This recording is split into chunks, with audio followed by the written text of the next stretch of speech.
the Urban Renewal Authority. Members of the public can view this meeting live on Channel 8, the city's website, and YouTube. Live Spanish translation services are being provided for tonight's Urban Renewal Authority meeting by telephone. Please dial 720-386-9023 and use code 104091 *. Ofrecen servicios de interpretación en español para esta reunión del Consejo Municipal por teléfono. Marque el número 720-386-9023 y utilice el código 104091 #. Thank you, Mr. Gibson. Please be sure to unmute your microphone when speaking for the broadcast and recording. City Clerk is the host of the Zoom meeting. Speakers will be able to unmute themselves when recognized. This time I will call the Urban Renewal Authority meeting to order and ask Secretary to call the roll. Chair Huseman. Present. Vice Chair Ellen Thomas. Present. Board Member Madera. Present. Board Member Davis. Present. Board Member Noble. Present. Board Member Hurst. Present. Board Member Grimes. Present. Board Member Ford. Present. Board Member Douglas. Present. Board Member Boucher. Board Member Fairfield.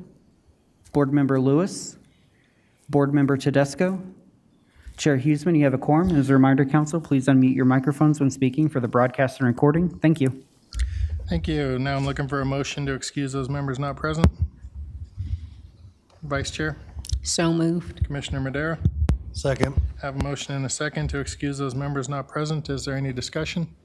Seeing no request for discussion, we'll do a voice vote. All those in favor signify by saying aye. Aye. Any opposed, say nay.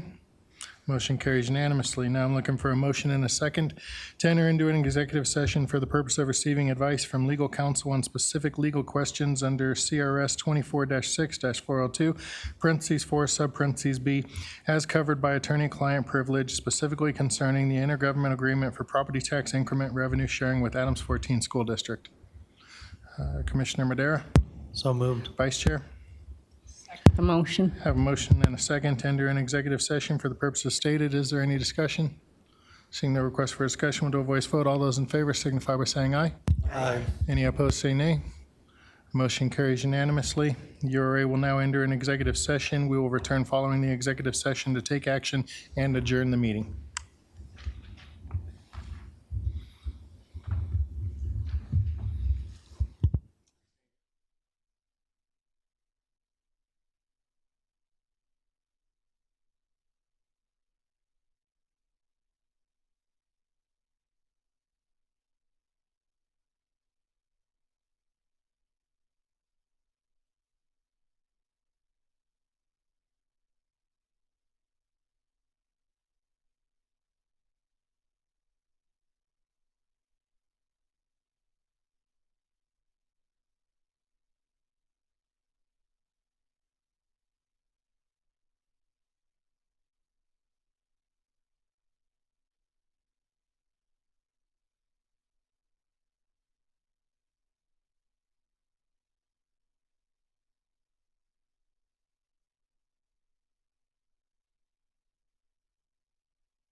my gosh, a candidate.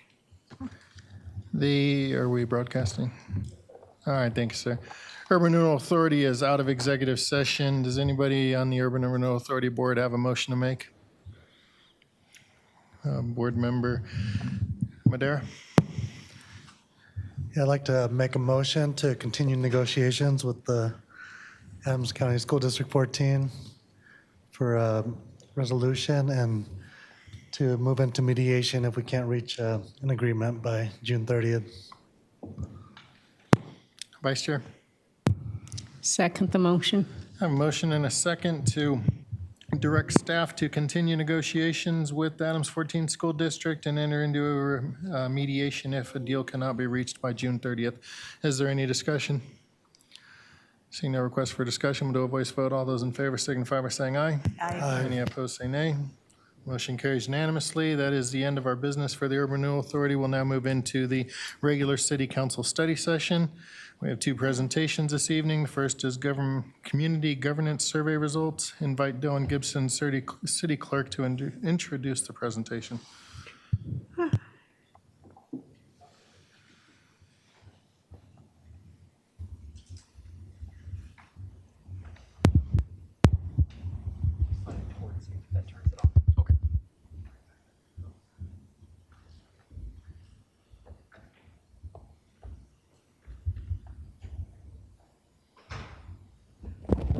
Good evening, Honorable Mayor, Mayor Pro Tem, and members of City Council. My name is Dylan Gibson. I'm the City Clerk for the City of Commerce City.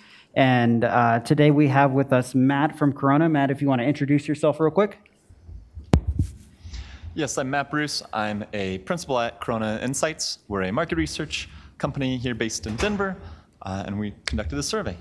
Thank you, Matt. So we are providing an update on the results of the governance survey that we sent out in March of this year, asking residents for feedback on the makeup, structure, and just some other governance-related questions, and then ask for council direction at the end of the survey. So I'm going to provide a brief overview of how we got here, and then I'm going to turn it over to Matt to go over the results of the survey and then have questions at the end. So as a bit of background, in February 2021, the city clerk and the city attorney's offices presented on the 2022 to 2023 redistricting process and information on changing the composition of the city council through a charter amendment. Council direction at that meeting was to conduct redistricting after the completion of the 2020 census, which is what we're currently working on now.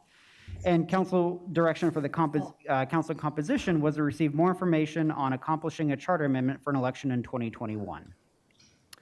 In March of 2021, City Clerk's Office and City Attorney's Office presented council composition options for council to consider sending to voters in November of 2021 during the regular municipal election. Council's direction at that time was to get resident feedback about the options that we had presented on to find the most popular option to send to voters in November of that year. In the following month, April of 2021, staff came back with the recommendation to engage with the vendor to conduct a limited mail survey and conduct a special election in 2022 for the charter amendment based on the survey results. Council desired at that time to conduct a citywide survey so all residents could participate. The goal of the survey was to give council insight into which of the 6 options, 5 different ones, the 6th one being keeping it as is, which of those council composition options residents would prefer and therefore indicate possibly likely to vote in favor of a charter amendment at a special election in 2022. So with that, I'll turn it over to Matt to go over those survey results that we have collected. Matt, just let me know whenever you're ready for me to go to the next slide. Great, thank you.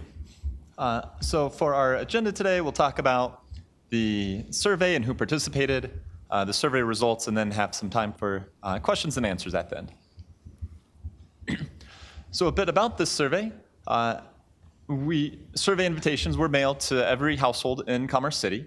About 40% of those households received a 4-page hard copy survey that was mailed to them with a stamped return envelope. And then about 60% were mailed a postcard. On that postcard was a unique link and a pen that they could then take the survey online, either on a laptop or desktop or on their phone. So that's what we call a push-to-web approach. For all of the surveys, before we mailed out any of the invitations, we pre-tested the questionnaire with residents, including Spanish-speaking residents. We translated the survey into English and Spanish, so everyone could take it and choose to take it in either language. The survey was in the field for 5 weeks. That means people had 5 weeks in order to, 5 weeks time to respond. We did send a reminder postcard about a week and a half into that fielding process to say, hey, you know, we sent this questionnaire to you, please respond back. And we did offer an incentive, which was 5 chances to win a $100 gift card. Boy, that's terrible. In the, at the end of that fielding time, we'd collected 1,042 usable responses. That's about a 5% response rate. 91% of those responses were, they completed all the questions, so about 9%. They answered most, but not all of the questions. As expected, we did get a higher response rate on that hard copy survey. We see that in lots of different surveys and communities that we work with. So we did get about a little bit more than 7% response rate with those, and about a 3.5% response rate on that post-to-web or postcard push-to-web invitation. And then the after collecting 1,042 responses, that creates a margin of sampling error of about plus or minus 5%, a little bit lower than that. And that's really standard for this industry, is 5% or less. So a bit about the geographic representation. We did have, actually, if you go ahead and click forward a couple times here, Dylan. So we know in Commerce City that about 33% of households are south of 88th Street, 67% are north of 88th Street. We also know from, so Corona Insights has worked with Commerce City for many years on many surveys. Also, the census has information that shows households in the southern part of, or they're south of 88th Street, are less likely to reply to paper surveys. We knew this going into it, so what we did, we also expected a higher response rate on those hard copy mail surveys, so we mailed a higher proportion of those hard copies to households in the southern part, knowing we'd get a higher response rate to that type, but a lower response rate overall, and hopefully that would balance it out. And then, Dylan, if you click one more time, you see it balanced out perfectly, actually. We did get 33% of all of our responses were from that south of 88th Street, which is the proportion of households that in your city are south of 88th. So that's really good because we want to make sure that we have good geographic representation in all of our responses, and you can see that we did that. We also want good demographic representation, and this shows the final weighted survey results, and you see we do have really good representation by age, race, ethnicity, educational attainment, and ward. A little bit of more females were a little bit more likely to respond than males, which again is pretty typical in this. Otherwise, good representation. I think it was a little bit heavy on the higher income, household income by just a little bit, but overall, very good. I was really happy with this because it was really good weighted representation to look at the results. So the questionnaire, again, it was 4 pages. It had a few different topics. One was just some basic election preferences. Number 2 was some basic election values. So we asked, do you prefer local representation to citywide or a hybrid? And then 3rd was those 5 governance structure preferences plus the, as is your current government structure options. And then this was definitely the most detailed, so this was one entire page of that 4-page questionnaire was to this one question. Had the most detail to it. It's probably the most similar to a mail-in type of voting situation. I want to clarify, it's certainly not a vote. We're surveying all residents, not just voters or likely voters or so on. But it's kind of more representative of that type of situation. And we did have a no preference option on there as well. So those 6 plus no preference. So here's some of the key findings. First, residents tend to prefer a lot of the status quo, frankly. They prefer the current number of council members at 9 and the current number of wards at 4. With that, many residents held no opinion about the number of council members or the number of wards. So we can see that on the next slide, where we have about 31%, so almost 1/3 of respondents said that they preferred the 9 council member option, and then about that same number or same percentage saying they had no opinion. And then the other options were, less common. So yeah, pretty clear that 9 council member is most preferred or no option, or sorry, no opinion. Yep. And then the 4 ward option, if you click it one more time, Dylan, you'll see that blue box there, so that's 40% of residents thought that the 4 ward option was their most preferred, with about almost 30% saying no opinion. Now this one's kind of a fun finding because it was really clear. There's a strong preference to choose the mayor by a vote for all city council residents. Very few people preferred that council members choose the mayor from among themselves, which was the other option that we provided. So you can see here 93% of residents preferred to choose a mayor among all the people by a vote from all the people. And that was a little tiny bit different across the ward. So that's what the 1, 2, 3, 4 on the right represent, are the different wards. A little bit of difference, but overall, it's a real clear signal that they'd like to choose the mayor from among themselves. Key finding number 3, this is where we get into a little bit more of the complex questions. So first, more residents want to vote for just the city council races in their ward and exclude voters from other wards than to be able to vote in all council races or a hybrid approach. So essentially,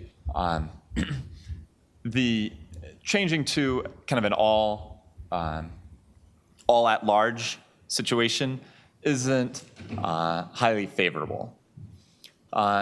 So then another question, we actually removed that hybrid option, and really, because we really wanted to try to drill down and compare, is it this local representation or is there a preference for a citywide or at-large type approach?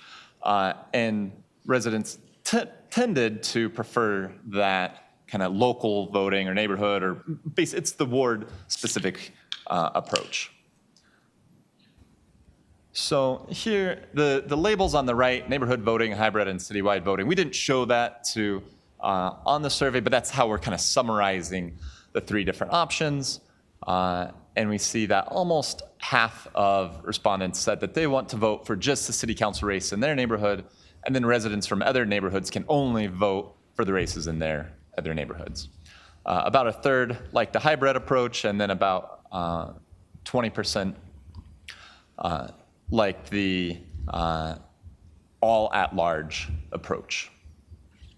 So when we take that hybrid away, which we do in the next one, this is all the bars on the top there.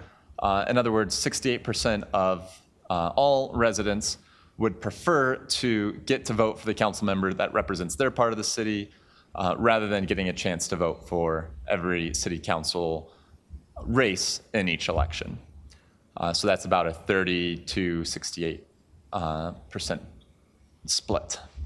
A little bit of variation across wards, again, but no major difference, no swapping in terms of, say, majority across any of those wards. And then this is the governance structure preference. So this was those 6 options that council had kind of put forward. Again, with much more technical language, we did still try to add a little bit of definition. So I think we defined what wards were and what at-large meant in simple terms.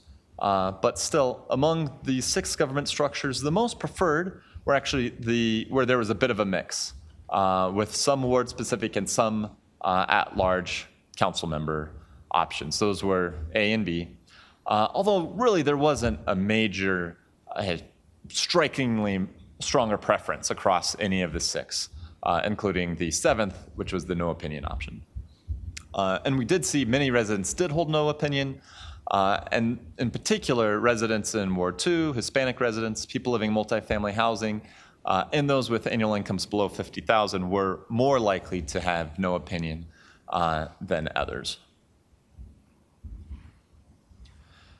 So here, that option A and B, those are those kind of hybrid approaches.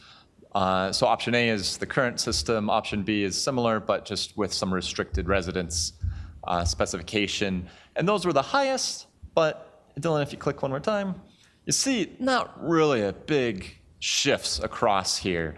Even from the lowest at 10% to the highest at 19%, all kind of those preferences were generally spread across those.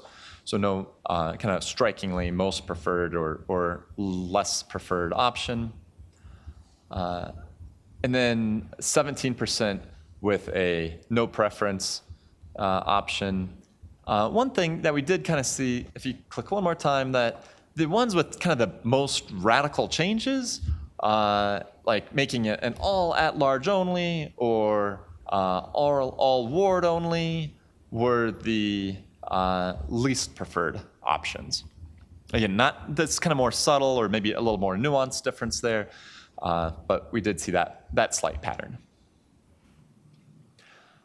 And then we thought we'd just show you this. This is those options plus a no preference by ward, where we do see some differences with wards 1 and 2 being more likely to say, or in other words, a plurality, we're saying that they had no preference out of all of those, and then wards 3 and 4 more likely to have that option A or B, with B really kind of being a little bit slightly higher preference. And then we did ask some questions mixed in about their civic engagement and how much they thought this kind of governance structure and rules are important.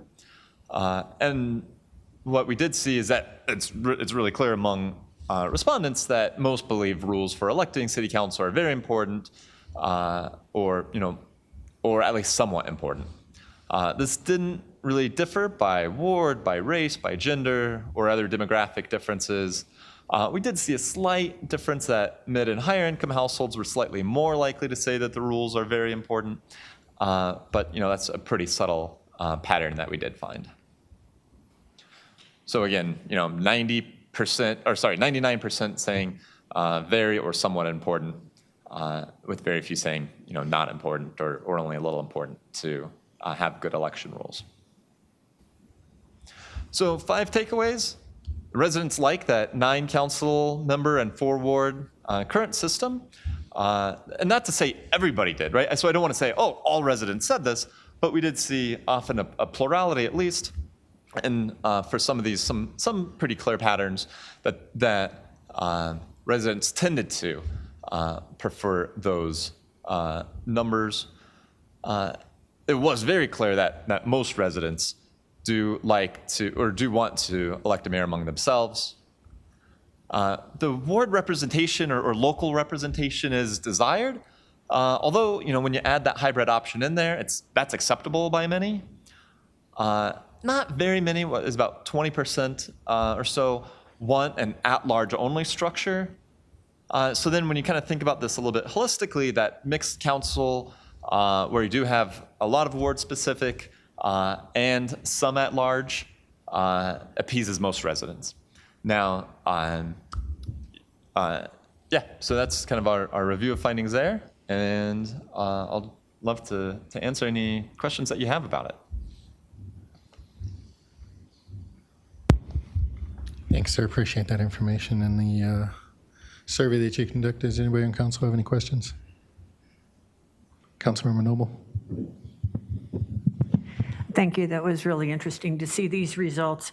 On the last slide, when you were talking about the hybrid, could you explain the hybrid again? I didn't take the survey since I would be in this role, but I wasn't completely clear what number 3 is on that slide.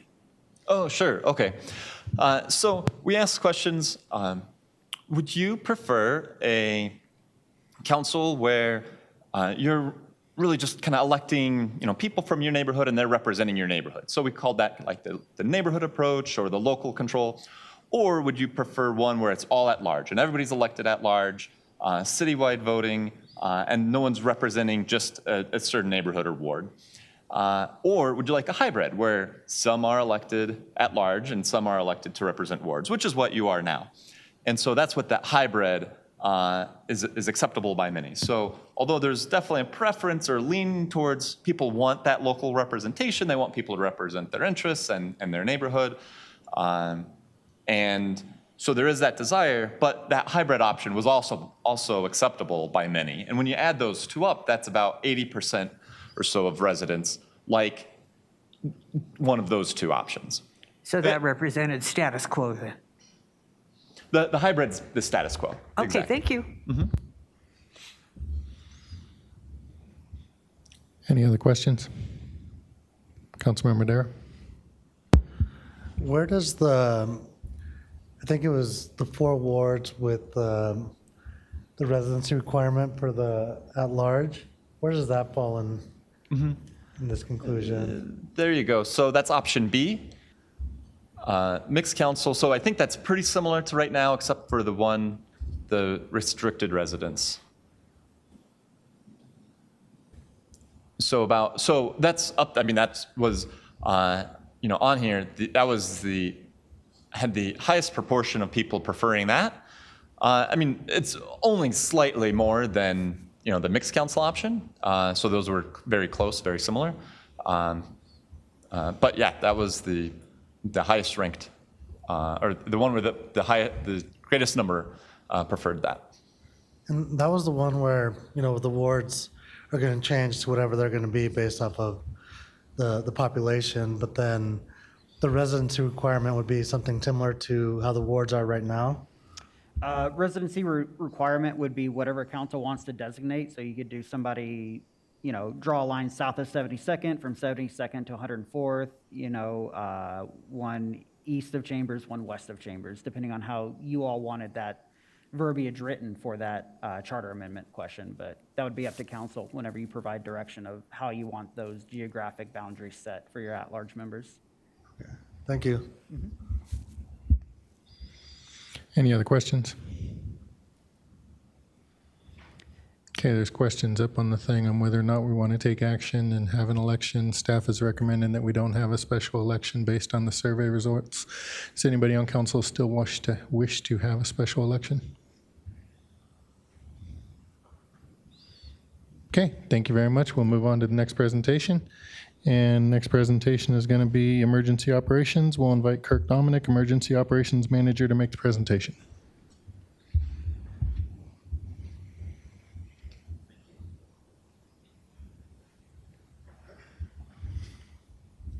Good evening, Mayor, Mayor Pro Tem, City Council, and City staff. Tonight I'm going to give you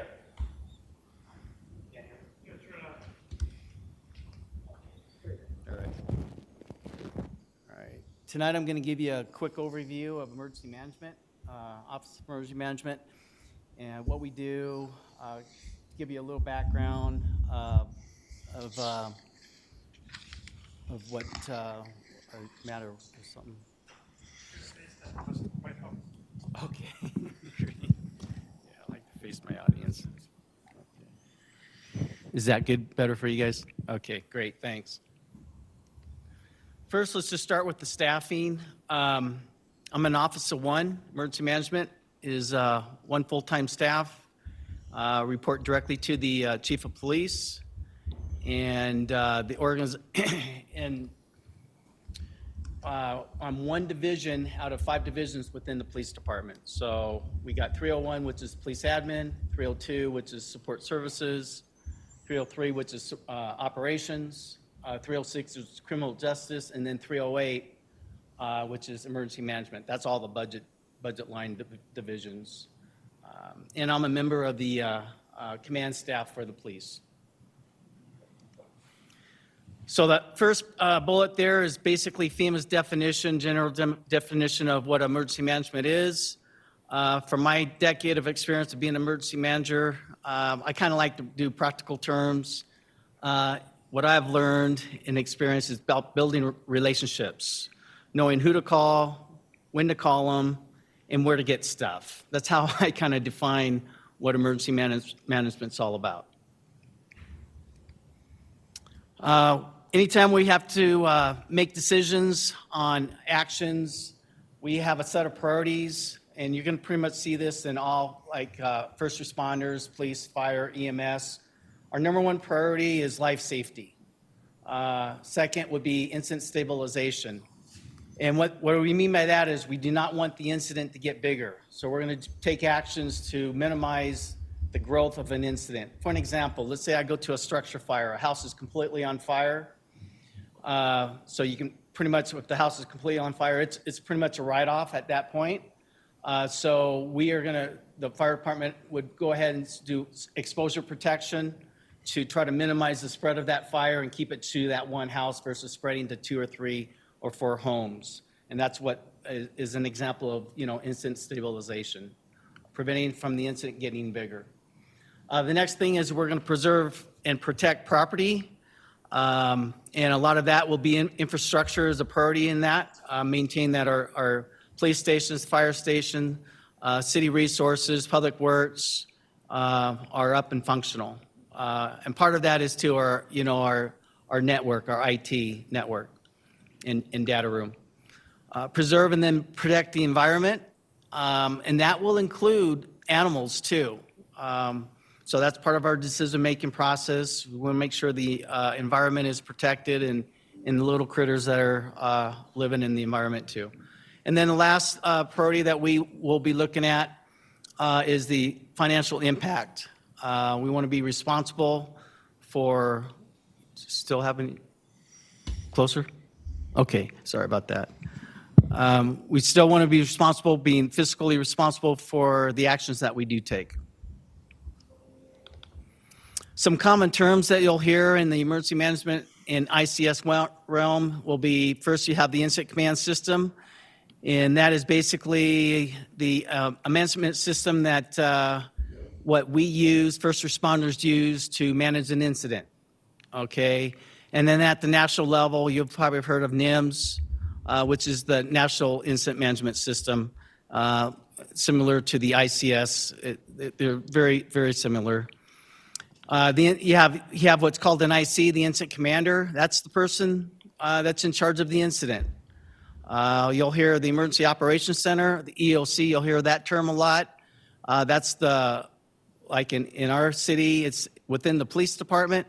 It's a room that has radios, TVs, monitor screens, and computers to help manage the incident and get data.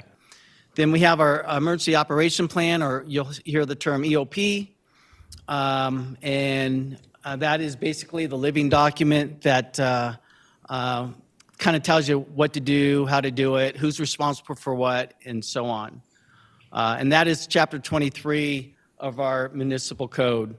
And I put a link there. If you guys have this on your computers, if you just right-click that link, take it out of presentation mode, and then right-click it, the link will go active, and then you can actually go right to that chapter if you want to review it. Then levels of response. I don't know if you guys have heard, but all emergencies and disasters start at the local and end at the local level, okay? This is where, and even at the county level, automatic aid and mutual aid agreements start kicking in. An example of an automatic aid is you'll hear on our 911 dispatch where you have the CAD system or the computer-aided dispatch is, for an example, again, I'll use the fire example. I come from a fire background, so it would probably be like the closest engine or closest firehouse to an incident. Doesn't matter what the city boundaries are, they will respond, and that would be like an automatic. It's already built into the CAD system. Mutual aid agreements. Mutual aid is, hey, we have a major incident in our city and we need help. We don't have enough resources internally, and now we have to rely on our surrounding jurisdictions for help to manage and respond to that incident.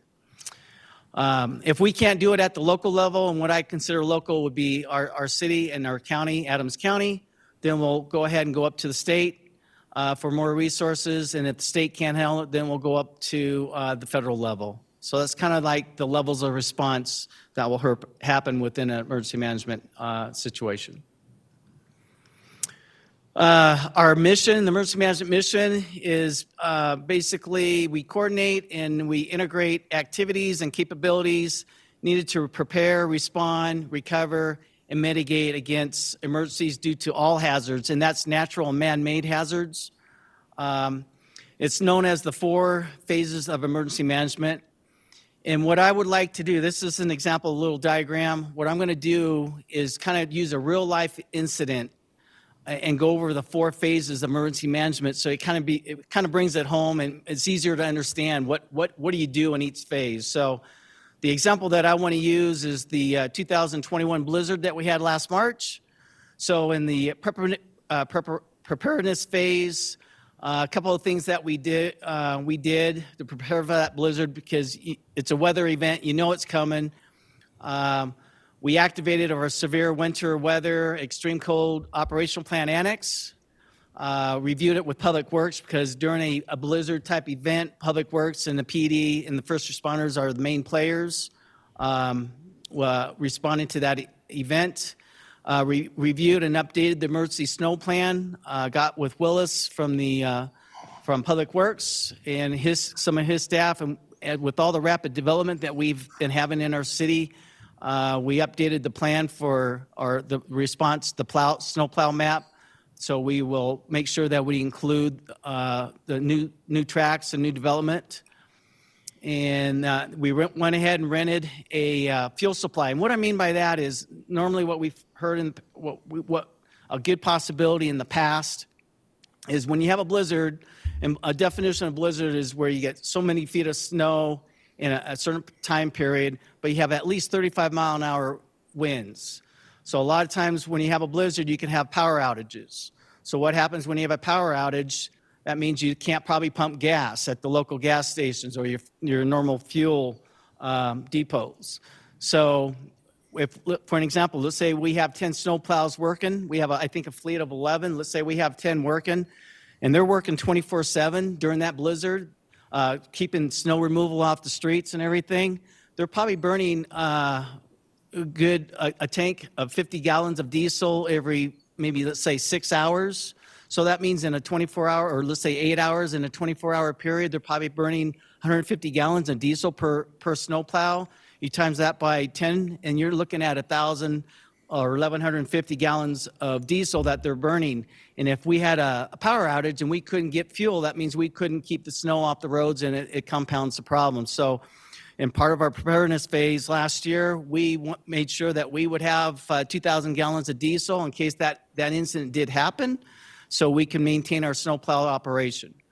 Other things that we did, we would expect that drivers would be stranded in snow drifts and on roads, and if we can't get them home, they can't get home through friends or family members, then that means we'll probably have to set up a shelter. In that blizzard in 2021, we did have to set up a shelter at Bison Ridge, so we coordinated with the rec center staff, and we made sure that there was cots, blankets, some food, water, and stuff already dedicated at both rec centers. Next thing we did, we want to make sure, in case, again, if we have a power outage, generators are going to be going on. We want to make sure that the fuel tanks are all topped off. In case we had a 24 to 48-hour operation running the generators, we want to make sure that we had plenty of fuel to support that operation. And then the other thing that Public Works did, we coordinated. We have a chronic problem in our city in the sense of 96 Avenue. We get some big, if it's a blizzard, we get some big, really powerful snow drifts because it's open fields there, and where we get stranded motorists. And so we will pre-designate and stage road barricades so we can quickly close roads if we needed to do. And this would be some examples of the preparedness phase of what we did for the 2021 blizzard. The next was the response phase, coordinated with our police, fire department, North Glen Ambulance, and Public Works for rescue operations for stranded motorists. we had a lot of stranded motorists on 96 between Highway 2 and Chambers. So that was a major coordination that we had to put together. We had even a fire engine stuck. We had one of our snowplows got stuck. We had, I don't know if you guys remember, but in some parts of our city, like in the north part, we had up to 36 inches of snow, 27 to 36 inches of snow that fell within about a 12-hour period. So it came down pretty heavy. So we, and part of the other coordination, again, like I said, we had to set up a shelter, so we coordinated with the rec center, got some of their staff in there, and that's where we had a shelter operation for that night for, I think, about 10 people. Then we, on other coordination that we would do, would prioritize snow plowing operations to support the rescue operations, because going back to our priorities, our number one priority is what? Life safety. So that's just a couple examples of the response phase of that, what we were doing. Next would be the recovery phase. Okay, we coordinated with Public Works to prioritize what roads and streets that now the blizzard is over, but we got 3 feet of snow all over the place. What do we need to open up first? And part of that is we had a lot of vehicles that needed to be towed. So that's coordination that we would need to do with the tow company through PD and through Public Works. We assisted in transitioning the people that are staying at the shelter, get them to the hotels or get them to their homes. We restocked supplies for what we used, and then we conducted an after-action report. After we have any major incident, we always like to learn lessons learned. So we like to conduct after-action reports and say, hey, what can we do to, if this happened again, that we could do better? The mitigation part of the phase, mitigation is, hey, which basically means what can we do, what actions can we take to lessen the effects if a blizzard happened again? Or so that's kind of like the mitigation phase. So for what we did for using, again, the 2021 blizzard, we procured a backup generator for the MSC. Up to that point, they didn't have a generator. And Fleet is a major, and the MSC is a major player in a blizzard or a disaster situation. They maintain our fleet, they maintain the snow plows, and if they lose power, we didn't want them to go out of where they couldn't do their job. So we were able to procure a backup generator for that facility. We also procured road closure gates for 96th Avenue and Chambers Road. One of the issues that we were having, and these are the gates that you'll see on major highways, like if you're traveling on Highway 80 on Wyoming, and they got the big gates that come down for when they have to close the interstate. That's what these gates are for, because what we found out, we would set up barricades, the barricades would blow over, or people would just drive around them or move them. And that's a chronic problem, so we're in the process. I think funding was approved last year, and I think they're in the process with the vendor to work in getting those gates installed. And then the other thing is, like for the police department, up to that point, we didn't have a lot of snow chains for our vehicles. So a lot of just because you had four-wheel drive, I drive an F-250 Ford truck, four-wheel drive, and it's got a high clearance, and I had a hard time driving around, and I had snow chains on my vehicle. If I didn't have snow chains, I would have been stuck. So we secured snow chains and shovels and rescue tow straps for a lot of our police fleet. So if we had another blizzard, we would be better equipped to make rescue operations and get to response calls that are happening during the blizzard. And then the last thing is we procured a fuel storage. Instead of having to ready a fuel dispenser, we actually purchased one. And if you guys ever back at the MSC by the fleet building, you'll see it parked there, where now we'll be self-sufficient. So that's some of the mitigation steps that we took in preparing for the next disaster that may or when it hits our city. Other ELC integration for planned events. These are some of the things that we do to integrate for the Memorial Day Parade. We coordinate with other departments. Communication took the lead, emergency management and police department and public works were main players for the Memorial Day Parade, and this year it went off without any issues, and I believe we had a pretty good turnout for after being gone for 2 years. The Fourth Fest, which is coming up, and fireworks show is another example of planned events that we coordinate with. And the Fish Concert, well, this year, normally it's a 3-day concert. This year it's going to be a 4-day concert. And then after the Fish Concert on that Monday night, we'll have another concert. So basically a 5-day event. And when we do EOC integration, we coordinate with the local ambulance company, which was North Glen Ambulance. Now it's going to be South Platte. We coordinate with, I coordinate real closely with Bobby Noel, he's the deputy fire chief now of South Adams County Fire Department. I find out who's on duty, what BC, get their cell phone numbers. We coordinate and talk about radio channels in case we have something at Dick's Sporting Good Park. We identify helicopter evacuation zones and so on. So that's some of the integration that we do. Large sporting events like soccer games and lacrosse tournaments, that's another example of some coordination we do for planned events. Now for emergency response, most of the time we're going to be integrating through severe weather. And some of these, we know they're coming, so it gives us some time to prep and coordinate with. Blizzards, high wind events, tornadoes, hail, wildfires. A lot of people think, hey, we don't have a wildfire threat in our city. And in reality, you could be right, but I think lessons learned from the fire in December 30th in Superior is we have some areas within our city that have fields that are bordering right up to tract homes. And if you're getting 75 to 100 mile an hour winds, we now have a fire threat, a wildland fire threat, because the number one spread of or cause for homes burning in a wildfire is embers. It's not the flame front, it's the embers that are blowing and getting into the vents and getting into the attics and getting into the eaves of the home. So if we have a high wind event and we have a field, one of our fields, we could potentially have a wildfire event in our city. Other forecasts, heavy rain, flooding events, hazardous materials. As you guys know, we have a lot of industry. We have a lot of hazmat going up and down our streets and our highways. Active shooter and active threat, that's a realistic thing that we have to plan for and be alert to. Civil disturbances or protests. We experienced that in the Denver metro area where we responded on mutual aid down to Denver. Power outages, and then pandemics, which we were heavily involved for probably a good 18 months here in the city. Other examples of EOC integration, I don't know if you guys remember, but we did a vaccination clinic for first responders and for some other organizations within our city.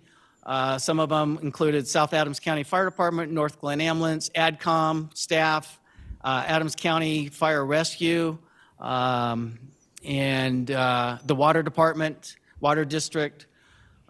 We did logistics for the COVID pandemic. Went from PPE or personal protective equipment, gloves, masks, sanitation equipment, wipes, disinfectant wipes, and equipment. For an example, I can look in this room right now. An example of the pandemic equipment that we procured during the COVID incident is if you look back there where Deputy Chief Sadar is, the barricades in the glass room, that was all procured through the CARES Act. These little disinfectant stands and other equipment like that. If you go over to Public Works or over the community development, the windows that they have up there now, that all came through pandemic CARES Act funding, and that was all coordinated through the EOC. So that's just an example. And then the last thing here, you guys probably get, when we have a major incident, we need to get information out. We've coordinated and developed through the IT department an OEM notification email distribution list for all the main players that need that information. Some additional programs and responsibilities managed by OEM. As you guys know in the news, the Narcan, the opioid epidemic that we have going on in our nation. I manage the Narcan distribution within our city. And I gave you some stats up there right now. We had so far 7 deployments with 5 positive responses. That's a good for 71%. And when you say, well, what happened to the other 2 negative responses? Maybe they didn't have any opiate opioids in their system, so we didn't have a positive response to Narcan. So, but that's a pretty good result right there. 71% of the deployments were positive. The external automatic defibrillators, AEDs, we have 34 within our city. I manage that, or OEM manages that.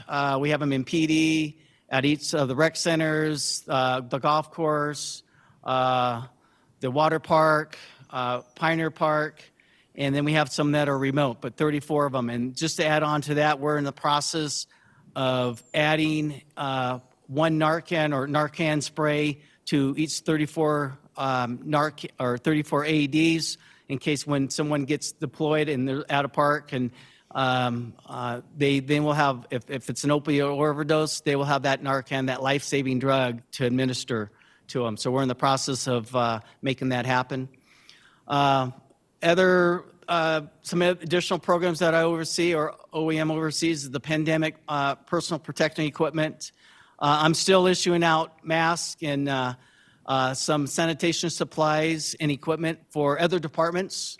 I found it's just easier. I have the logistics, I have the connections of getting good quality products versus just maybe finding something off Google that's not a high quality product. I want to make sure that our staff are equipped with the best products that they need when it comes to their personal protection.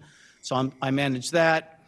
Emergency supplies for at city facilities, and that's for an example of I have water, MREs, and snacks, blankets, and cots at some of our, like at the rec centers and public works at the MSC. In case something happens and some of our staff has to spend the night or they're trapped there, at least we have supplies to make sure that they're taken care of. I manage that too.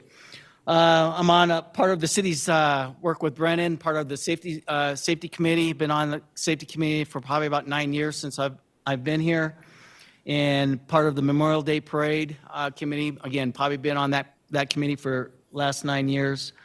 And then for the police department, I'm part of the executive budget team for PD, working on developing and managing our budget. I also oversee a lot of the inventory control for the PD. Some examples of the equipment that OEM oversees is the radios, trauma kits, PPE, rescue kits, and et cetera. So training that's conducted, some of the training that I do throughout the year is hazardous materials awareness training. We do this for our new house academy for our new recruits. For the police department, we put them through awareness training for hazardous materials. I also do the tourniquet and control of severe bleeding, and that I'll also do to other departments too. For that, in fact, tomorrow I got a class for 14 supervisors for the recreation department. I've teach CPR and the AED certification. We use the American Heart Association for that. Basic first aid. No certification on that. I just provide knowledge from just 25 years being a first responder in the fire service, and what my experience. I provide that knowledge.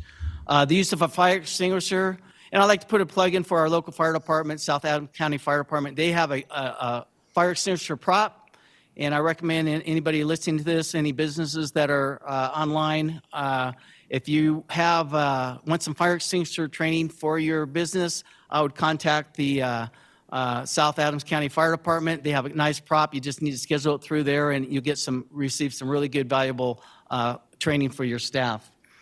We do active shooter threat and active shooter training and threat awareness. We've done it for our city staff here, and we've also done it for other organizations outside our city. So I've done it for the Water District, did it for Salute Health, and a couple other businesses within our city. Just because of my background, I'm available to do home safety inspections, wildland fire mitigation awareness, and there's a lot of stuff with that. And for those people that might live next to let's say, I would say a grass field or a potential wildland area. Teach ICS, and then conduct tabletop exercises for city staff and outside organizations. So Some of the required training for public officials, I just wanted to make sure you guys are aware of this, is these online courses through the FEMA online courses, and I'm assuming that all of you guys have completed this. It's part of the NIMS compliance requirement, is the IS 100, which is the introduction to the incident command system, and then the incident IS 700, which is the introduction to the National Incident Management System, or NIMS. And again, if you need to go on that website in your presentation that you have on your computer, you can just take it out of presentation mode and right-click and activate the hyperlink, and you guys will be able to go right to that website. Go ahead. Do you have? Yeah, if we have to do trainings, can you just give us like a heads up before? Because I always just assume that it's a phishing scam and ignore them for like years. I agree. You have to be very cautious nowadays on phishing scams. But if you want, I can through probably the city manager's office or through the city clerk, provide the links, and then they can email them directly to your city email account. Some other recommended training that I recommend for you guys, if you choose to want more information on emergency management, would be another online class through the FEMA online site, is the IS 230, Fundamentals of Emergency Management. And then the other one is the IS 908, which is Emergency Management for Senior Officials. There are 2 more courses that would provide some good, valuable information on some duties and responsibilities that you need to be aware of. At that point, that concludes my presentation. If there's any questions, I'm here to answer them for you. Thanks, sir. Appreciate that information. A couple questions for you. When was the last time that we had an interagency tabletop exercise? Interagency, it's probably been before COVID. Was probably the last tabletop exercise that we had. Okay. During the January area boards meeting, the fire chief made an impassioned plea that we conduct training and exercises like that. Has any planning taken place for such an exercise since that meeting? We have no planning on the books right now, but we can get something scheduled. I just have to coordinate that with Bobby Knoll. All right, thank you. Any other questions? Councilmember Noble. Yes, thank you. Thank you for all you do on behalf of Commerce City. I did have an interesting conversation with representatives of the fire department at the Senior Resource Fair, and there was discussion about wildfire potential in Commerce City and the areas that you may have been referencing. It was interesting that the arsenal isn't considered a threat because they do fires on a regular basis. So that's a helpful thing to do. But Second Creek is an open area that needs to be looked at, so that would be important. And the other question, and the question I have, is about heat-related emergencies, and that's something that I think will be coming up more often.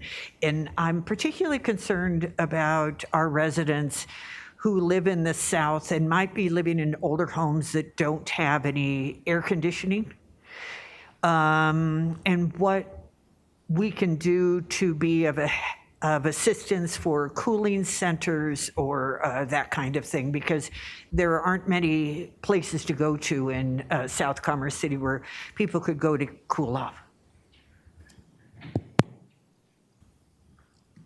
Is that a question for cooling centers? Yes. No, I ask if you were looking at heat issues out of concern for those who live in particularly the South, where they might not have air conditioning.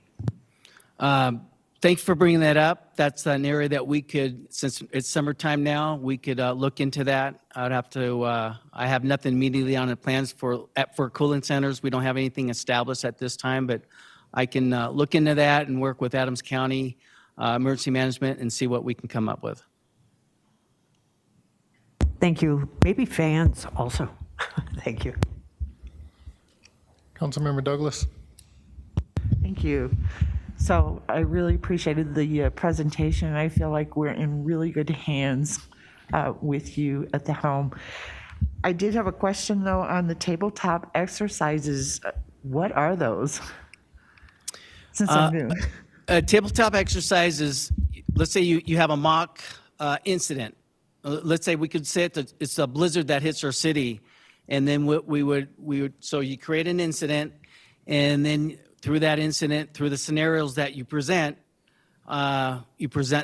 situations to people that are invited to the tabletop, the main players. So for instance, blizzard will probably have public works, fire department, police department. Could even involve the, if you wanted to throw in shelter operations on that too. And that would be the main players that would be part of that table exercises, and you interject situations and it's constantly changing. So they have an opportunity to practice the decision-making process on how you're going to solve this problem. So if you guys would like, I could set up a tabletop exercise for the city council.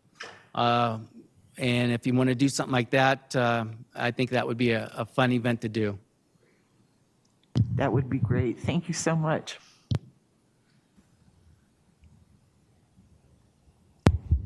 Yes, thank you for tonight's presentation as well. And I was just curious on slide 16, when you mentioned the PPE equipment, do we have like a stockpile on hand already in case another pandemic occurred? Yes, we do. We have a pretty good supply of gloves, masks, disinfectant stuff, equipment. So it's one of the things that I wanted to make sure we're prepared for with the supply chain issues. And I still have stuff on order that have been on back order for 6 months. And but I want to make sure that we have a good supply in case we get hit by another pandemic and the supply chain breaks and now you can't get the supplies. So I'm confident right now that I can make sure that our city staff will be equipped if another pandemic hits. Okay, thank you.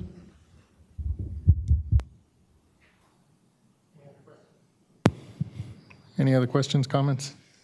Seeing none, thank you again for your time this evening. All right, we'll move on to council reports. Mr. Tinklenberg. Thank you, Mayor. First of all, I wanted to say thank you for the week off. It was very good. Enjoyed the time with the grandkids. Wanted to mention that staff had a good initial meeting with City and County of Denver regarding disposal of large vehicles and trailers, which has been an ongoing problem here in Commerce City. And so we'll continue exploring the possibility of partnering with them. Then also wanted just to give you a heads up, Jason and I will be attending the CML conference June 22 to 24. Kathy Blakeman will be acting city manager at that time. And then just a couple of items. Community development, they have had 5,581 cases year to date for code enforcement, and they've been able to achieve a 97% compliance rate so far. And then for the Emergency Rental Assistance Program, 1.7 million, almost 1.8 million has been committed in funding. Jason tells me that he reported to you on the federal grant projects grants that were approved last week, so that's very good news. Wanted to let you know that, we've talked about staffing issues in the police department. It's not limited to the police department by any means. For an example, the VHE count in parks maintenance.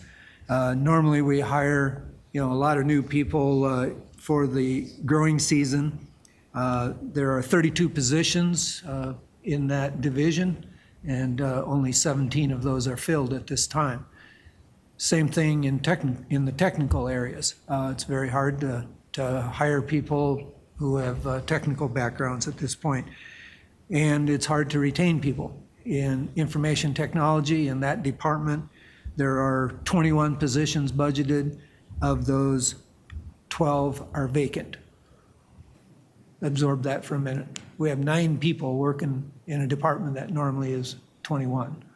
So that's the kind of challenges that we're facing. That's in spite of increasing salaries substantially this past year. As of January 1, we gave significant increases all across the board on line staff on up to management staff. And, it's money, it's work environment, that type of thing. All of those factors combined. And we've done our best to make the work environment as flexible as possible. A lot of people want that flexibility to be able to work from home, work from their home office for a significant portion of time. We're working with people to allow that. Again, our emphasis is getting the work done. Doesn't matter if they're sitting here, sitting at home, as long as the work gets done. That's the key factor. So that's just a quick summary. The 2K projects, staff is moving ahead on securing design. They have RFPs out for the design work to be done on those projects. So we'll have more updates for you on that as we go along. But anyway, overall, other than the staffing issues, everything else seems to be going pretty well. So appreciate it. Thanks. Thank you for that report. Does anybody on council have any questions for Mr. Tinklenberg? Councilmember Grimes.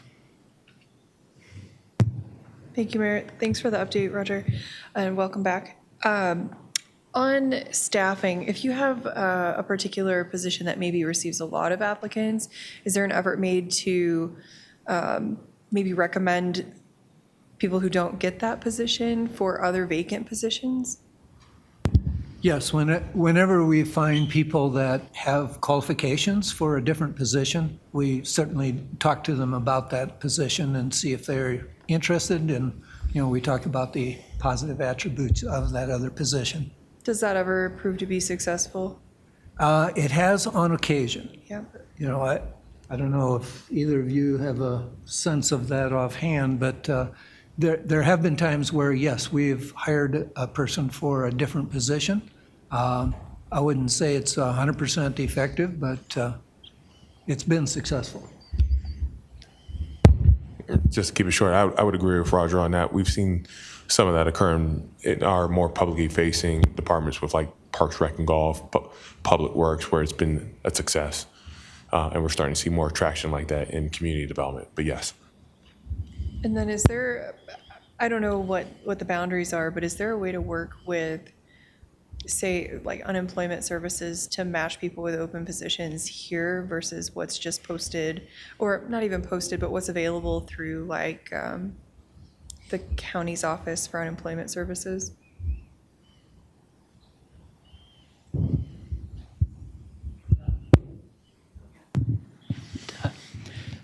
Yes, but really what those services do more than anything is push them in our direction more than anything. But we've recently been doing more of an outreach as well for for example, some of the minority services and that sort of thing. Armando could probably give you a better idea as it pertains to our direction towards, that particular service versus in the other direction. Do you, if this is better for Armando, I can hold my question, but do we happen to know what the current unemployment rate in Adams County is? Or in the metro area? No.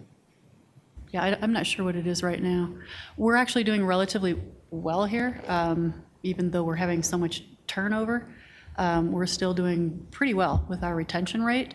It's just specific areas that we're getting hit pretty hard. I'm just curious if the vacancies are due to lack of people in the market for jobs, or if it's really more of an outreach issue, or is there a better way to recruit and retain, or is it just that no one's looking? We are looking at some of that right now too, and what we're finding is they're calling it either the Great Resignation or it's like the Great musical chair, so to speak.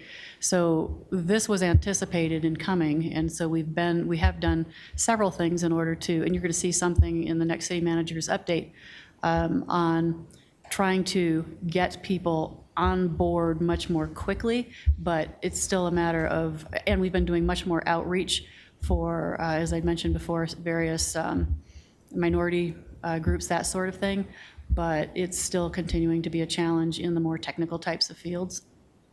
Okay, thank you. Councilmember Madera.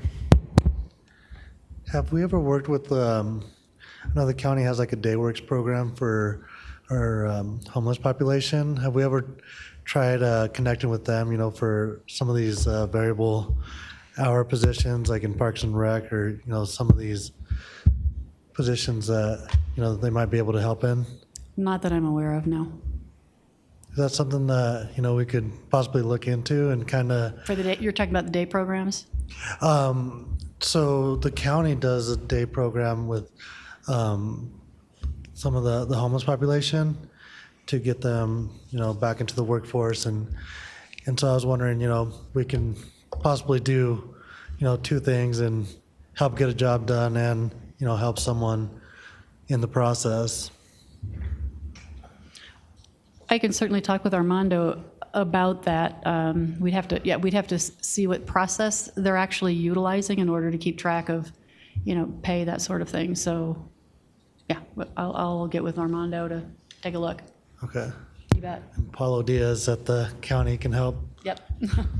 Councilman Madera, back in the day when I was with Public Works, we utilized day labor programs quite a bit. We found that we had a lot of people that were drinking on the job. One guy actually came back after he learned where we kept our equipment and how to get in with the combination. And we ended up losing all of our power tools, chainsaws, things of that nature. And it was really a destructive program for the Public Works at that time. Maybe it's gotten better, but it harmed us more than it helped us.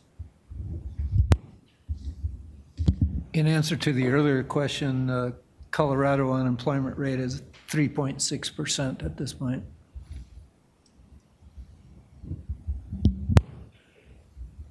Along those lines, I know I've said this before, but we do have workforce development in our family and a decade's worth with Adams County, so that's always somebody to reach out to, especially if you're willing to consider alternative candidates, like older candidates. There's so many people who are out there looking for an opportunity that would take jobs that maybe a 35-year-old wouldn't take, who's older. So I think that's really something worthwhile to look at, and they'll help you. They'll help you because they want to place those people.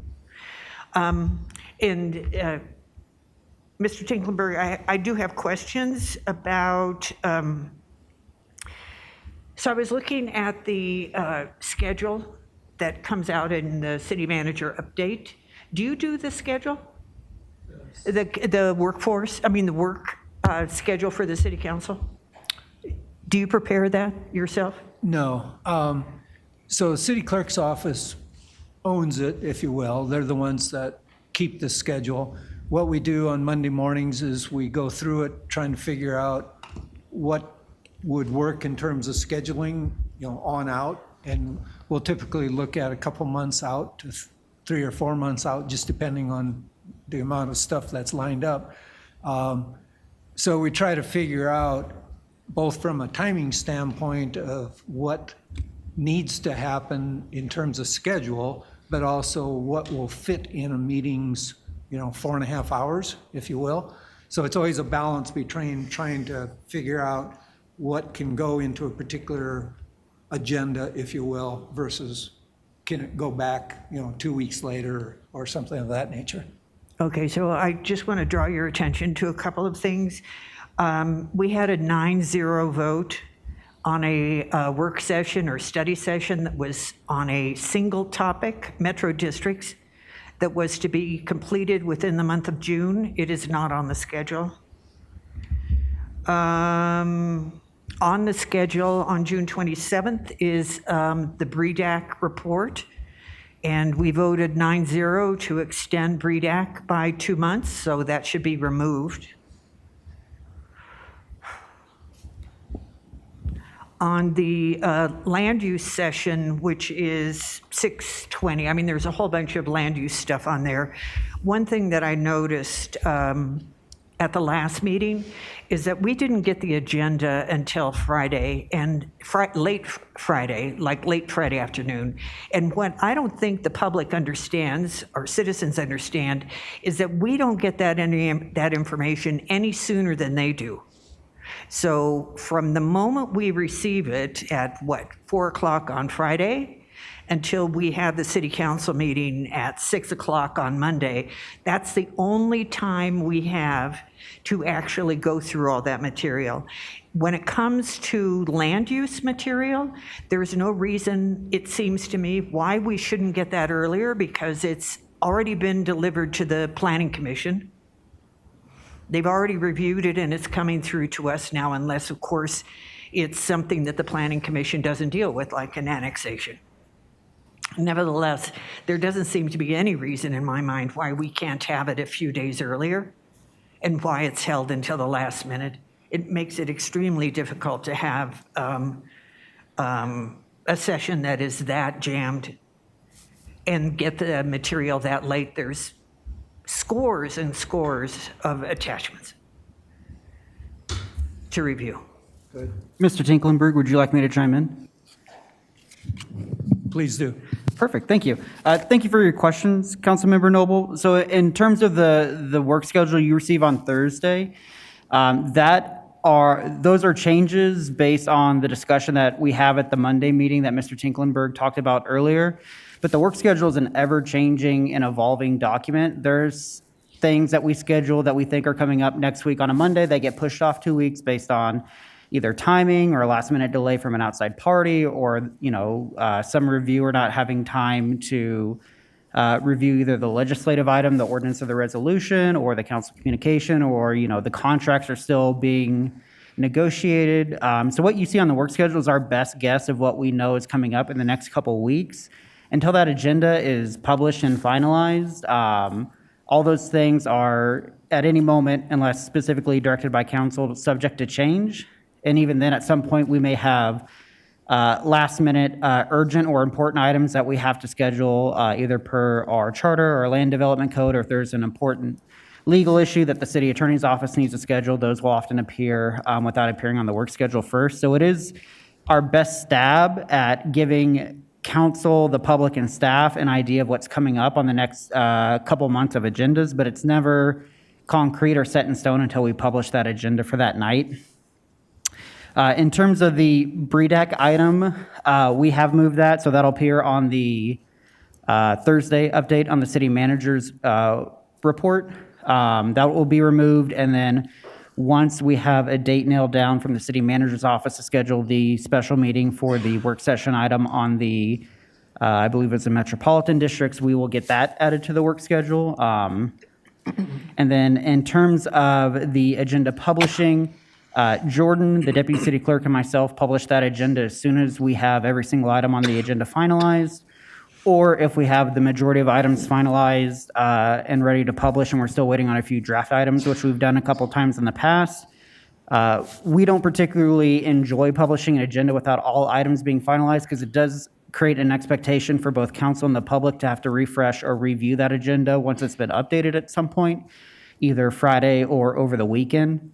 But we do publish that agenda as soon as we have every single item finalized and ready. A lot of those items take quite a while to review both and put together, both from the staff perspective of putting these ordinances and resolutions together, along with staff reports, memos, exhibits, and other documents, contracts that need, extended time to negotiate. And then that has to go to the city attorney's office for a legal review before it can be placed before you for a vote. And then Jordan, the deputy city clerk, and I review that for formatting and completeness. And then as soon as we have all agenda items published, we put that out as soon as possible. Our goal is always to publish as soon as we can, but sometimes there are just factors outside of our control that prevent us from publishing until, Thursday or Friday at the latest. But we do strive to push those agendas out as soon as we can, because we know council needs adequate time to review those, as well as the public to know if they want to speak on an item that following Monday. I'm sorry, but it's extremely important, Mr. Tinklenberg. You're in the role to make these decisions. I think it's extremely important for us to have the land use items as soon as possible, and I think there's a way of working it out. I sure would hope that you can consider working with staff on how to make that possible. Also, I was looking at the oil and gas application memo, and it's actually pretty confusing. There are several sites that are named that are both under review and withdrawn simultaneously. So I think we just need a review of that again to make sure that it's clear as to which one is which one. And then the final question I have is, I don't think it was this vacation, I think it was your prior vacation, that we were speaking with Mr. Hayter about the investigatory report that was coming back on the chief. And I wanted to get the status on that. It was something that he mentioned that he wanted us to see, but that he was waiting for you to get back. And it wasn't this vacation, but the prior vacation. So I just wondered where you are on that right now. So I received a draft and had subsequent questions that I sent or talked to the investigator about. He clarified some issues.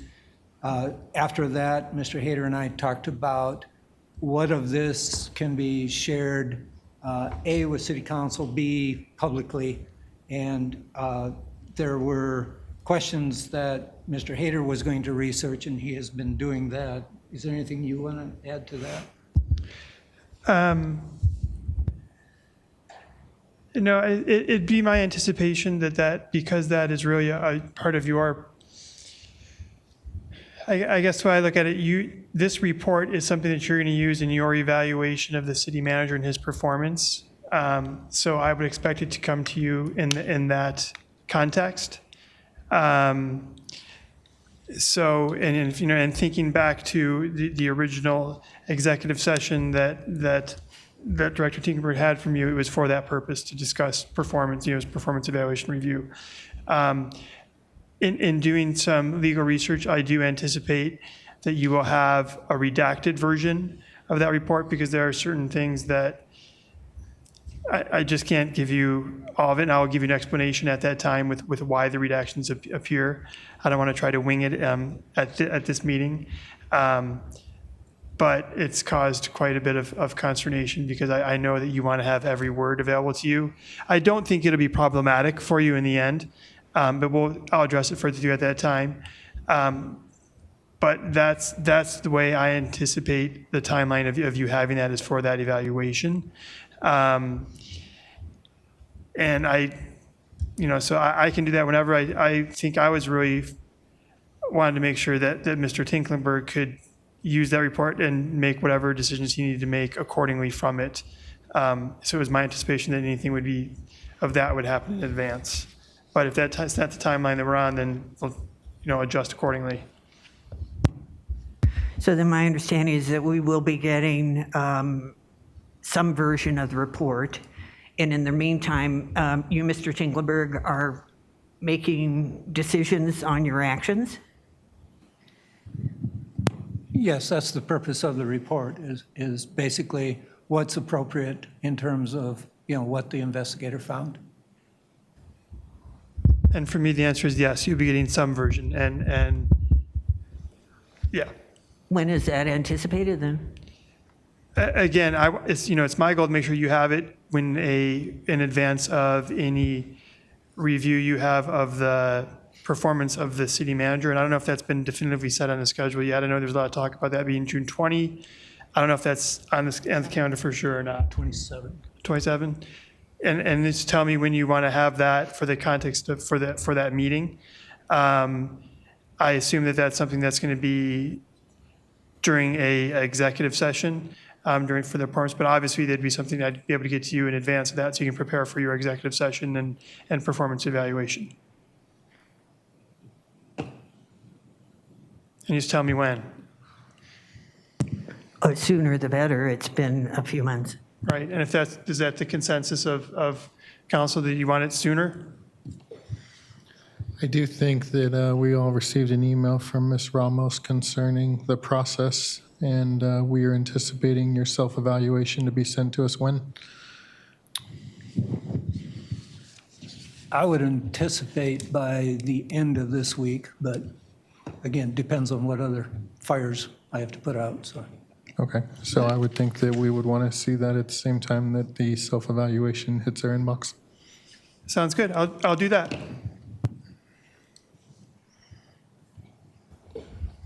Did you have any other questions, Councilmember Noble?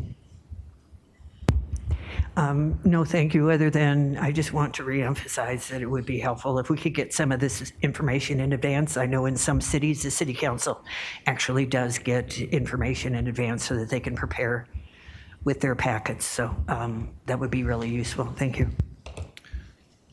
So let me ask a clarifying question. The packets that involve land use cases, those, or I should rephrase that, not land use cases, but public hearings, those have to be published by Wednesday prior to the council meeting. And so that happens, but then there's typically republishing because of other stuff that comes in late. Are you wanting earlier than Wednesday, or is Wednesday adequate? Wednesday would be 48 hours before we typically get it, so that would be a great start. I think that would be helpful. So that's, the city clerk's office always has done that for public hearing cases. I don't believe so, sir. But we certainly didn't get it before the meeting, the last group of land use items, when at least 2 cases were removed from, you were on vacation. At least 2 of the cases were removed that night, and we got that agenda notice on Friday at around 3 or 4. Councilmember Novak, I do remember that, and yes, you're correct. We had some delay on the posting of the final agenda with all of the materials, as 2 of the matters that were the cause of that continued republishment. I'm looking to Dylan. Dylan can correct me where I misstep. Or actions on second reading based on conditions and negotiations that were acted upon by the council at a previous meeting that we were working through with the developer. And as you know, that night we were still working through some of those approvable conditions. So that was the precipice on why that agenda was late, because we were working through to ensure that council's direction and vote was captured within those agreements. That's correct, Mr. Rogers. I know the city attorney, deputy city clerk, and myself were coordinating on email until about 11:45 Wednesday night, trying to make those items happen, and we just couldn't hit it. And at a certain point at 11:45, you're not doing your best work, so we made the decision to continue on Thursday and Friday, getting those items finalized before we published.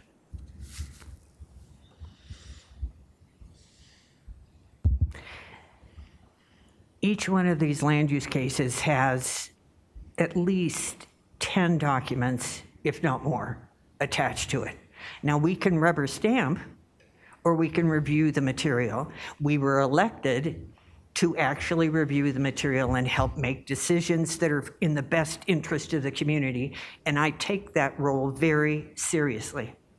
Thank you. Councilmember Madera. Yeah, I agree. There needs to be a cutoff, and if we can't get a complete packet, by noon at Thursday at the latest, then that item shouldn't be on the agenda. 'Cause, I've noticed some things come up recently where we were missing documentation or something didn't make the packet, and we can't be adding things the day of the meeting, and the public hasn't had a chance to review the complete packet, and neither have we. So, I think if there's going to be items that are incomplete by noon on Thursday, then we need to pull them off the agenda. I mean, the agendas already are overpacked. We withdrew 2 hearings this last meeting, and we still went way over. So, just want to make sure that they're complete and that we have. If it's noon on Thursday, that's only 2.5 business days for us to review. We're certainly happy to do that. Just be aware that sometimes those are your issues, you know, speaking generically of council. So again, you know, it cuts both ways, so just. I agree, but you know, when something's not in the packet and we're trying to add it during the meeting, that's unacceptable. You know, if that's going to be the case, then we should pull that item and move it to another meeting, and you know, just recognize when we have those issues and update the agenda accordingly. Are there instances where the planning commission hears a case and then additional documents are put into the case file prior to the council having the public hearing? Rare and in between. What you find from the planning commission is typically what should be moved forward, because it's based on the record that was advanced from planning commission is the information that you should have. There may be, like I said, the rare time where the planning commission will make a recommendation for certain adjustments, and the applicant may submit additional materials for council's consideration in rebuttal to the planning commission recommendation that's coming before you. And Once again, rare, but can happen. What is the cutoff for the submission of that? For items into our system that come from planning commission to, that would be the Wednesday prior. So working backwards, Wednesday is the date in which it would have to be published. Staff has until that prior Friday, or so the Friday before that Wednesday, in which it's supposed to be into the system, to make sure that all necessary documentation, staff report, attachments are available for approval and review within the system, so that when publishing is ready to go, then it can be initiated into the system so that it goes live with the city clerk's actions. Depending upon timing of a meeting, that may be on what I call a quick turn. So if an item went on June 6th and then to June 20th, it gives staff relatively 4 or 5 days to try to make those negotiated changes. And this is probably this is from city council to city council. So first reading and second reading.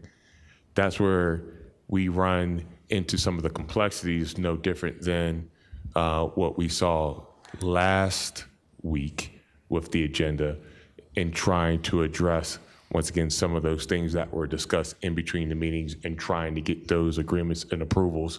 So a quick turn of 2 weeks is where we run into some more of those publishing issues and challenges, because we're trying to coordinate across a number of different individuals with an applicant's team per se. So, but I don't believe the issue is the difference between first reading and second reading. The issue is our ability to hold the public hearing, because all the documents are there. And so in the case of the public hearing that we kicked for Legato, there was a missing document in there. Then that tells me that the Planning Commission heard that case without that document. Correct? yes, sir, and I would argue, and whether it's a policy basis, it's not a legal ramification for that document that was missing. Okay, it may not be legal ramification, but if we are relying on a planning commission to look at a case and hear it objectively and provide a recommendation to the city council, then we as a city council hold a public hearing. We should all be on the same page. The same information that they are working on is the same information that we should be working on, because we are accepting or rejecting their recommendation.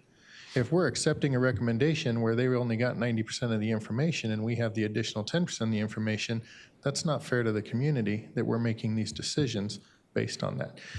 So what I'm trying to come up with here is a solution that I think is actually pretty simple. If the same packet goes in front of the Planning Commission for a public hearing that comes in front of the City Council, that packet is actually published 2 weeks, maybe 3 weeks, maybe 4 weeks prior to the City Council hearing.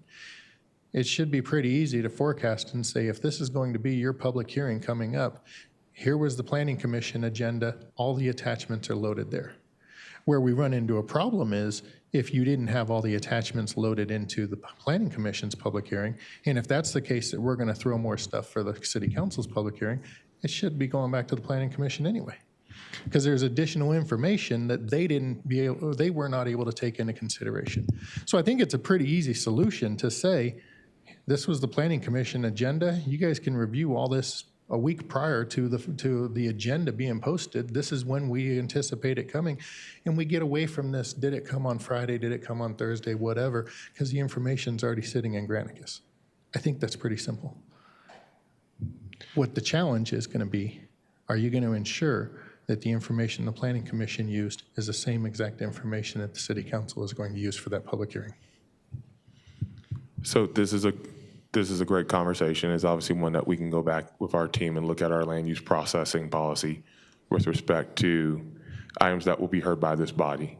I think, and I'm going to ask a general question of the body, because it's one of the things that I know my staff in community development has tried to grapple with, is how much information is relevant information, too much information, and once again, clarifying information. What I mean by that is, do we give you everything from the onset to the end state with respect to comments from a referral agent?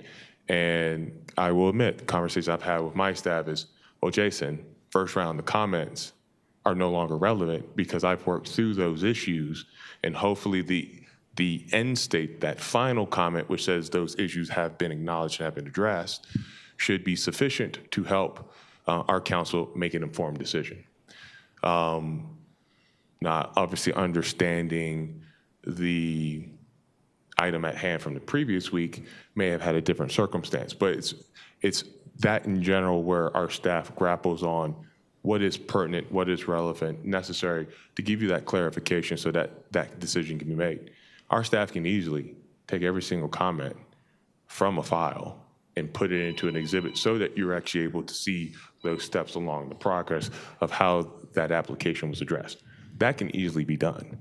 But is that what you're looking for? And I think what's important for us in order to be able to respond to this conversation and make sure that we're working in close collaboration with my office, but also with the city attorney's office, is to make sure that we are giving you that what you need.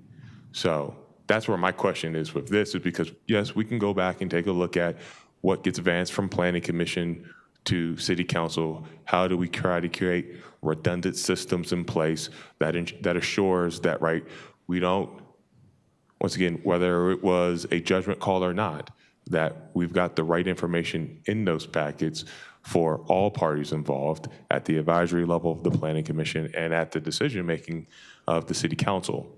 What is the expectation of this body that I can go back and tell my staff on how to be able to deliver so that they're able to stay in front of that expectation and they're able to deliver? I think for anybody who is reviewing the packet ahead of time, the quicker you have access to that packet to review, the quicker you can ask those questions and answer. I didn't catch the fact that we weren't missing that letter until Monday afternoon because the agenda didn't come to us until Friday afternoon. Had that come to us Wednesday, or had we been given access to the packet saying, here's your case, this is everything that's loaded into Granicus, it was heard by the Planning Commission, here you go, then we could have taken care of that last week or the week prior so that we didn't have to kick that land use case. So, you know, there may be times whenever we want to see every single comment that came in and see whether or not concerns that we have with the project were already addressed. If we can read in there and say, oh, so-and-so had the same question, it's been addressed, it's been answered, great, it moves on, maybe that's one less question that has to be asked up on the dais. But again, all I'm trying to solve is this issue of public hearings and the information being shared with the council as quick as possible. It's already sitting in Granicus. So send us the link of what's already sitting in Granicus and say, this is going to be your public hearing on this night. Here you go if you want to start doing your homework ahead of time. But keeping in mind, the same information that was heard by that planning commission should be heard by the city council. Councilmember Noble. Councilmember Noble. Okay, thank you. I just wanted to make the point that we've heard from Mr. Hayter, is that we're sitting as judges for these public hearings, and we are looking at the evidence. So I think it would behoove us to have all of the evidence in front of us, because that's how we're coming to these conclusions and basing it on the various criteria and taking all of the evidence into account. If we don't have all of the evidence, then we can't make a judgment.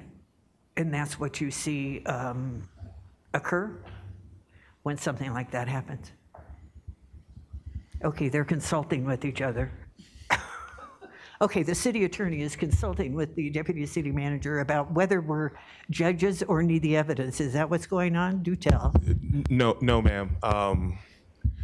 Don't disagree with you. Yes, you all are sitting as a quasi-judicial body taking on an action. You should have, maybe I don't use evidence, but presentation of facts and findings for you to make that informed decision. It's parsing words at the end of the day. What we were talking about is kind of encapsulating your conversation, but also what the mayor was discussing about what's in the planning commission file. And like I said, one thing that we don't share with the planning commission that you all do see are the draft resolution and ordinances. I don't think that is the issue at bay right now. No, but where I'm going with that is that, you know, if we're looking at making sure that you're getting the same packet that they're getting, partly then we have to look at our process internally to make sure that what we're getting to them has some general alignment with what ultimately will be coming your way. And that's part and parcel to your question, Mayor, about it just takes that one scenario about some language in an ordinance that was it or was it not discussed with the planning commission, and then, right, you're upside down and we're trying to figure that out and reverse engineer. So it kind of goes back to, you know, this is a good conversation for me to work closely with the city attorney's office and community development about our land use processing to try to address these issues, ranging from getting it sooner, the timeliness, the review of it, and all of the pertinent materials, or all of the materials, so that you all can make your determination whether or not it's relevant or not, as opposed to trying to make that judgment call. So you're going to work on it? If I could figure out a way to say yes in 20 words, yes. Thank you. Does anybody else have any questions for Mr. Tinklemerk? Mr. Hayter? I don't have anything. Thank you. Any council members need to make a report? Councilmember Douglas? Thank you. So on Tuesday night, I attended the art show reception at Bison Ridge, and it was very well attended, and it was great. And then on Wednesday, trekked up to Estes Park, and it was a fabulous turnout by the community for the state Board of Education meeting, and the vote went our way, and it was a 6-1 vote, and we were pleasantly shocked, actually, that it went that way. And so we now have an opportunity to have our first community school model in Central Elementary, and the community is overjoyed, and I am as well. So thank you. Any other council members needing to make a report? Councilmember Noble? We had a senior commission meeting last week, and they did raise over $2,000. So that was really great, that they will, of course, be using towards senior advocacy and other programs like that, just as the mission of the senior commission calls for, and they will be come before the city council and make a presentation, so I won't go into any further detail. Any other council members? Mayor Pro Tem? Thank you, Mayor. Just wanted to also let everyone know I also attended the Senior Commission meeting with Councilmember Noble, and it was nice to recap everything that occurred at the Senior Resource Fair. That's all I have. Thanks. Councilmember Grimes? Thank you, Mayor. I actually had a question for Interim City Attorney Matt Hayter. Do we have an update on when we'll see applications from the second posting of the city attorney's position? Do you want to address that? Because I know that they're available, and I've received 9 applicants, and I'm not in charge of this process. HR is running the show, so I don't know if you want to address if what the intent and plan is to provide those to the council, or when that's going to happen. Yeah, those are, have been reviewed. We're preparing to come to you with that, and that'll give you an opportunity to take a look at them just before doing interviews. And I don't believe that that's on the calendar yet, but it will be by midweek this week. Are all 9 being scheduled for interviews? I hope not. Yeah, I don't think so. Yeah. I think we're trying to get it to 5. Okay. I don't think it'd be a good use of your time to have all 9. You mean interviews to us, not internally? Correct. Got it. Thank you. Mr. Rogers? So going back through our notes, I wanted to address Councilmember Noble's point on bringing back the Metro District discussion, kind of 2-track, a work session to identify more straightforward responses that our staff could look at in providing a professional opinion, and then actually bringing back the full regulations for the 3rd week of August. What we are asking, and what was discussed at the time, was that yes, at the end of June, but that given the meatiness and the length of discussion around Metro District, that it had to be on its own special night. Looking at our calendar and agenda with where we stand, that would have to be either a Wednesday or Thursday, because we are booked out every Tuesday through the rest of this month with board and/or commission meetings. So what we are asking, or what I am bringing up tonight, is does council have a thought, an idea, or desire on when they want to have this, either possibly the last week of June, either, I'm seeing some head nods say no, or pushing that to the 1st week of July with a special meeting on a Wednesday or Thursday or possibly Tuesday, but wanting to get that direction from the body. The last week of June doesn't work for me, so I think 1st week of July will be fine. Then we would have to amend our motion, because it is a motion to do it in June. I believe that could occur at the June 20th meeting, Matt? Sorry, this was the motion. What was the motion that was being addressed? It was the motion to bring back a Metro District study session at the end of June, to have that be pushed to the 1st week of July. Sure, you It can do was that. in the month of June, not the last week of June. The motion was in the month of June. Yes, ma'am. Yeah, and that can be amended at the next meeting. Yes, but my point is that it's not amended now, and it would have to be amended at the next meeting. Correct. So maybe it's a conversation for the next meeting. Yes, it would be. Any other items? Seeing none, have a good night, have a good week.